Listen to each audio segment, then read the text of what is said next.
Good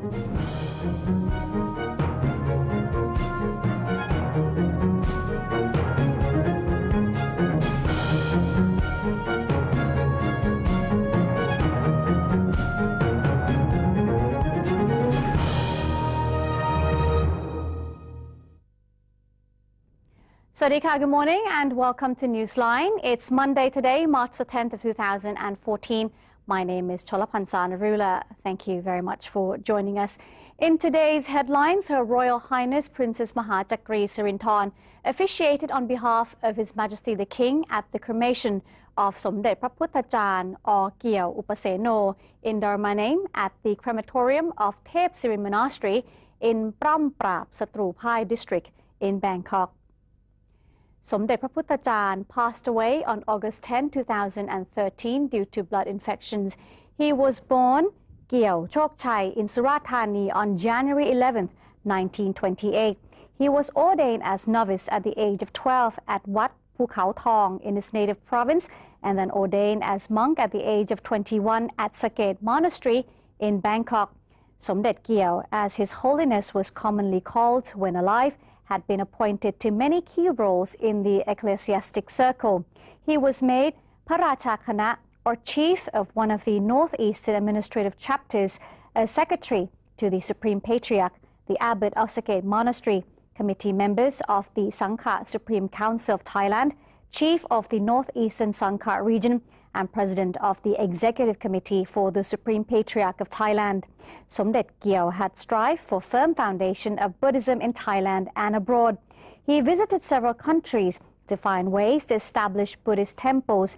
He had taken a key role in laying down the work of Prathamatut, or ecclesiastic missions, leading to the dissemination of Buddhism at local and international levels.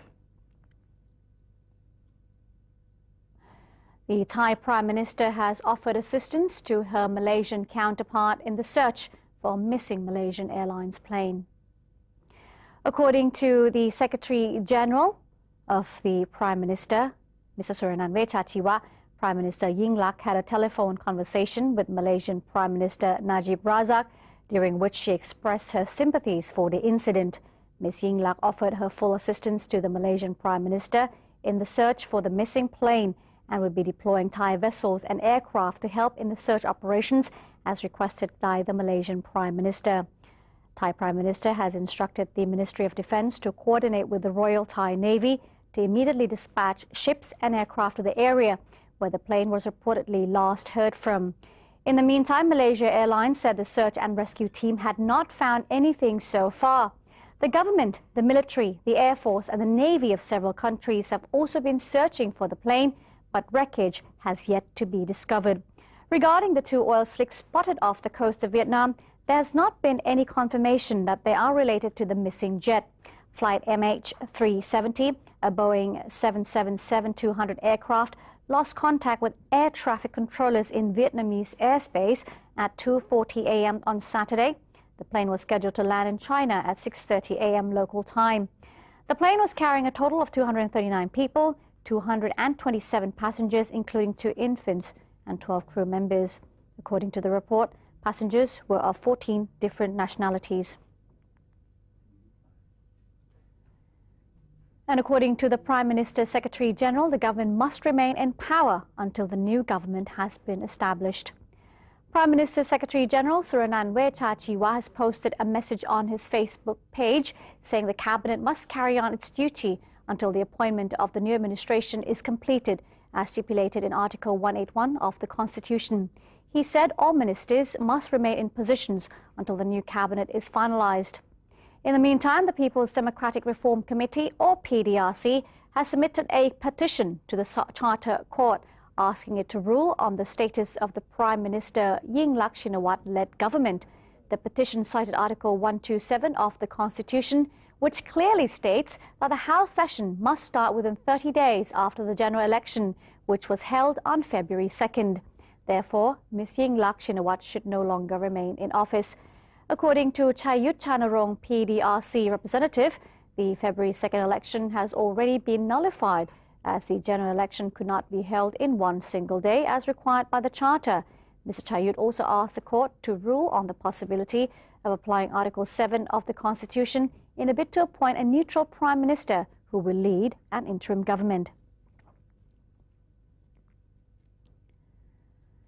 The Secretary General of the Election Commission has reported that 457 people have registered to run for Senate seats throughout the 5-day of Senate candidate registration.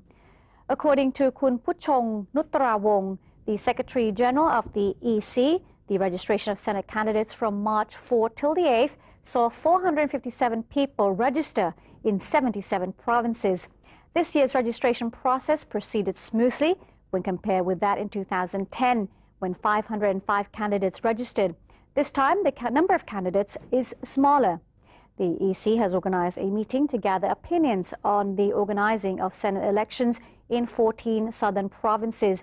During the meeting, the Hat Yai branch of the People's Democratic Reform Committee affirmed that it would not interfere with or obstruct the Senate elections to be held on March 30th.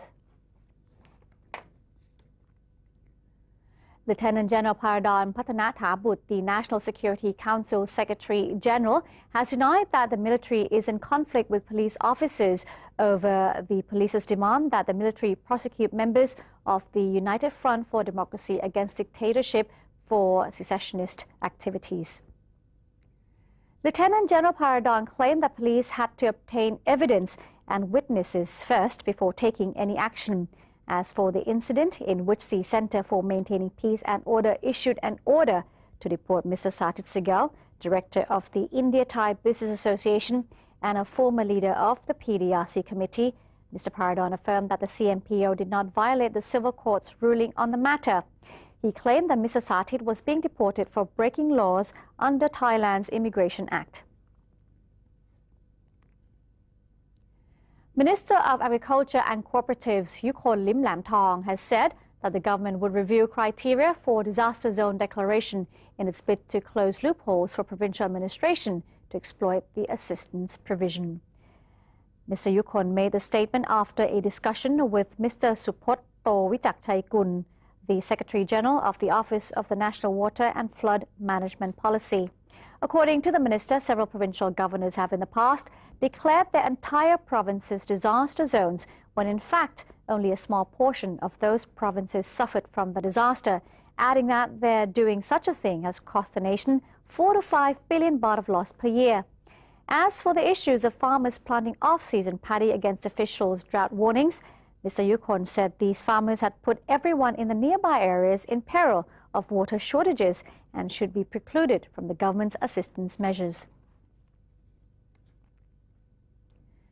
Haze from burnt straw and paddy stubbles across the Thai and Lao borders, together with natural fire resulting from a drought, has had an impact on Bungkan residents and tourists visiting the Mekong River. The residents, restaurants and tourists in the areas of Bungkan and Bolik Kamsai in Laos have been recently affected by haze. The main causes of haze have been farmers burning their straw and paddy stubbles, with natural fire contributing in a lesser way. The restaurants along the Mekong riverside, meanwhile, have been seriously affected and are serving half the customers. Even though the government authorities have warned the farmers to plow instead of burn, some villagers continue to neglect these suggestions because burning is more economical and takes a shorter time. All right, we'll now take a short break, and when we come back, we'll have a look at what's happening in the business news world. Stay with us.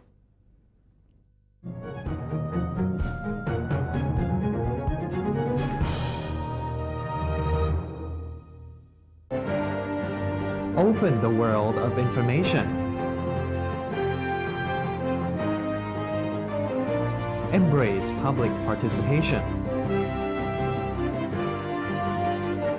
Present Thainess to the world. New dimension of the government's public relations. The 80th anniversary of the Public Relations Department. Creative media for the society. Mobilizing Thailand towards the ASEAN community. Moving forward to the establishment of ASEAN community in 2015. The Public Relations Department has launched a 24-hour English language satellite TV channel, NBT World. Broadcast in C-band format, viewers can stay up to date on what's going on in Thailand and countries in the ASEAN region. NBT World can be watched by GMMZ set-top box on channel 194 and PSI set-top box on channel 198. NBT World, Voice of ASEAN Community.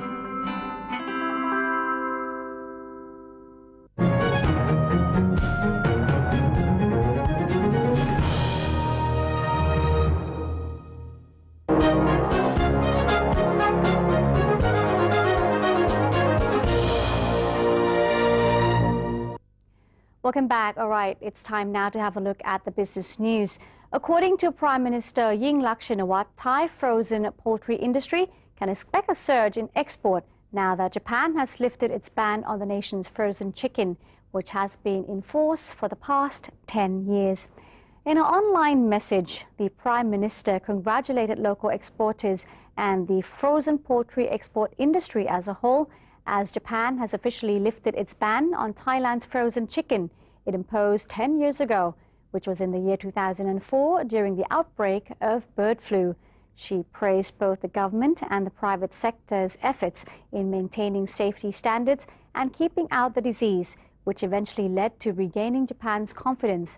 The ban was lifted at the end of December last year and has since propelled the Thai frozen poultry export, said the Prime Minister, adding that the sector aimed to achieve 5,000 tons of export within the first quarter this year and between 80,000 to 100,000 tons by the end of this year.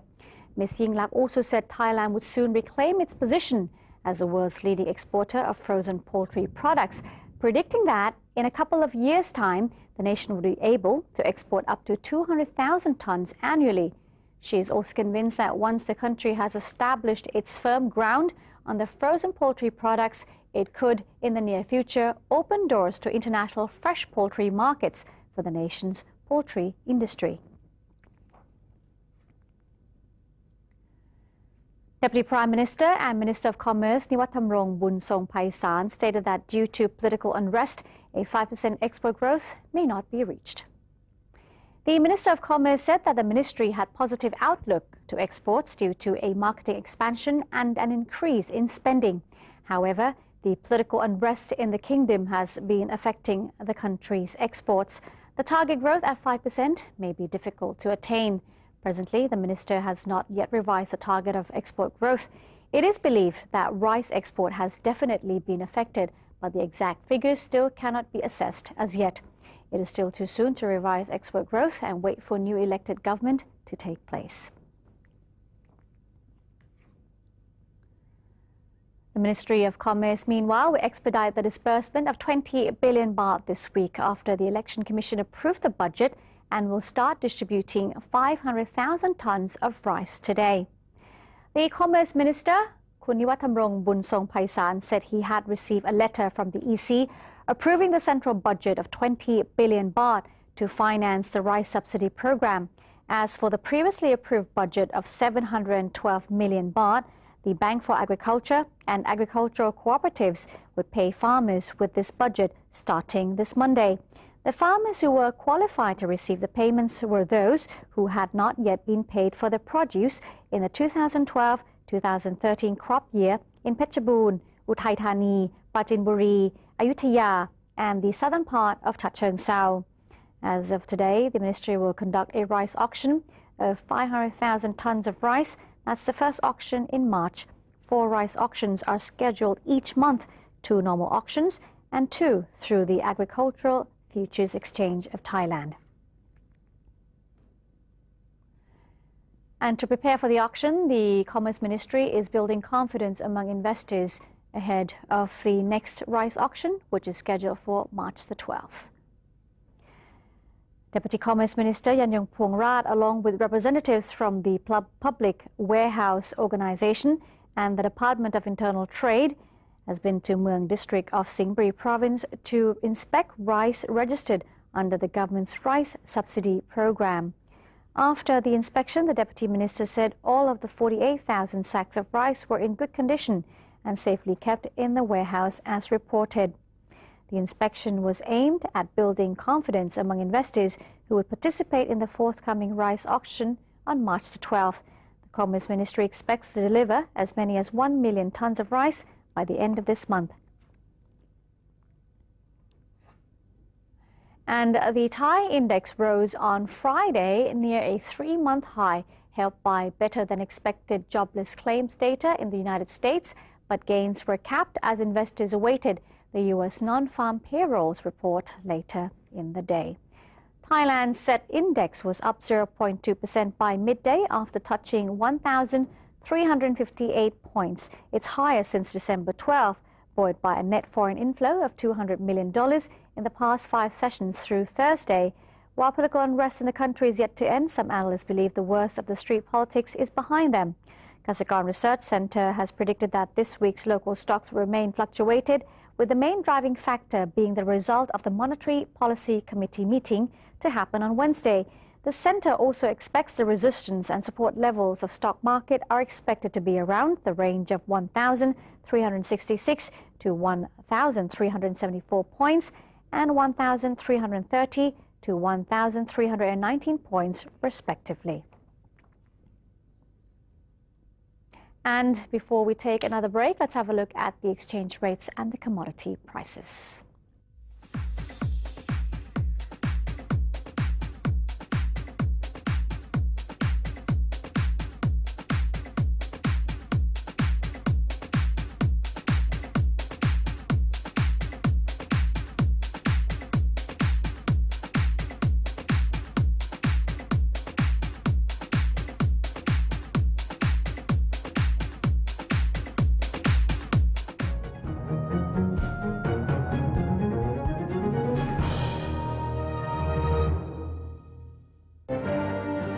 Open the world of information.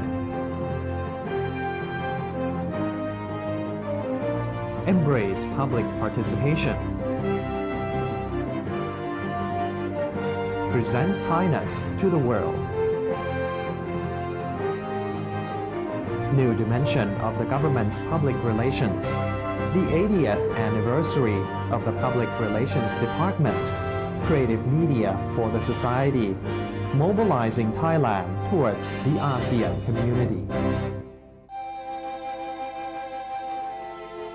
เมื่อมนุษย์ทำลายสมดุลทางธรรมชาติแล้วมนุษย์ก็เป็นผู้ประสบภัยพิบัติจากธรรมชาติ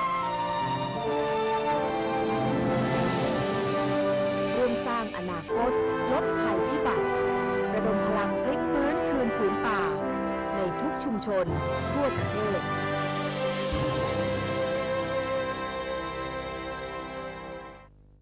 For those who have Android smartphones, you can download a PRD News application by searching for PRD News English in Play Store. That way, you can stay up to date with the latest happenings in Thailand.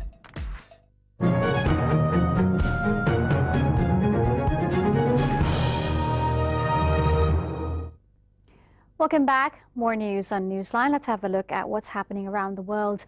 Several thousand people demonstrated against the Russian occupation of Crimea in the Black Sea port of Odessa on Sunday as the standoff between occupying Russian forces and besieged Ukrainian troops intensified.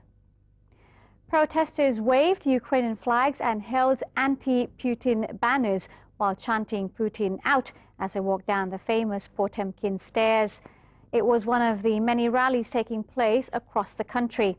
Pro- and anti-Russian groups held rival rallies in the Crimean city of Sevastopol, while about 100 of activists rallied for the unity of Ukraine in central Simferopol. Thousands of Russian supporters demonstrated in the eastern city of Donetsk, calling for independence from Kiev authorities. In Kiev, thousands rallied for national unity in Independence Square. President Vladimir Putin declared a week ago that Russia had the right to invade Ukraine to protect Russian citizens, and his parliament has voted to change the law to make it easier to annex territory inhabited by Russian speakers. Putin launched the operation to seize Crimea within days of Ukraine's pro-Russian president Viktor Yanukovych's flight from the country. A suicide bomber driving a minibus packed with explosive killed at least 45 people and wounded 157, that is, on Sunday in the southern Iraqi city of Hilla, police and medical sources have said. The attacker approached a main checkpoint at a northern entrance to the largely Shiite Muslim city and detonated the minibus, a police officer said on the condition of anonymity. At least 50 cars were set ablaze with passengers trapped inside, and part of the checkpoint complex was destroyed. Sunni Islamist insurgents linked to al-Qaeda have been regaining ground in Iraq over the past year, particularly in the western province of Anbar bordering Syria. No one claimed responsibility for Sunday's attack, but the deputy chairman of Hilla Provincial Council, Akil al-Rubai, accused al-Qaeda of being behind the bombing. A rear wheel of an Airbus A320 operated by an Indian budget airlines Indigo caught fire on Saturday after landing in Nepal's international airport in Kathmandu. All 176 passengers and 6 crew on board the flight from New Delhi was safely evacuated by emergency chutes. One of the rear wheels was said to have caught fire as the aircraft was taxiing to a parking bay after landing. A statement by Indigo said the fire, which was quickly extinguished, was noticed only after the aircraft was parked. The carrier said it had grounded the aircraft for inspection. An unidentified man smeared ink on the face of Yogendra Yadav, a leader of India's regional Aam Aadmi or Common Man Party, at a rally in New Delhi. As Yadav was speaking to reporters, a man ran behind him, grabbed his head and smeared his face with black ink. Angry and surprised, AAP activists grabbed hold of the attacker before police could take him to a police station. Both India's governing Congress party and main opposition party, Bharatiya Janata Party or BJP, condemned the incident.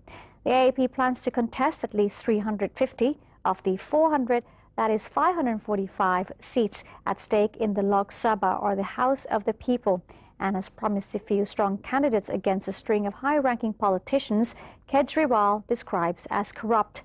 The AAP's meteoric rise forced the main parties, with an eye on the coming election, to adopt some of its anti-elite, anti-corruption language and measures. And that's it for today's edition of Newsline. If you have any suggestions or comments, please write to us. The email address is now appearing on your screen. Also, you can follow us on Facebook, simply typing in the word, the letters N and T, or even check out our website at thainews.prd.go.th/newseng. I'm Cholapansan Arula. Thanks for joining. See you next time. Sawadee ka.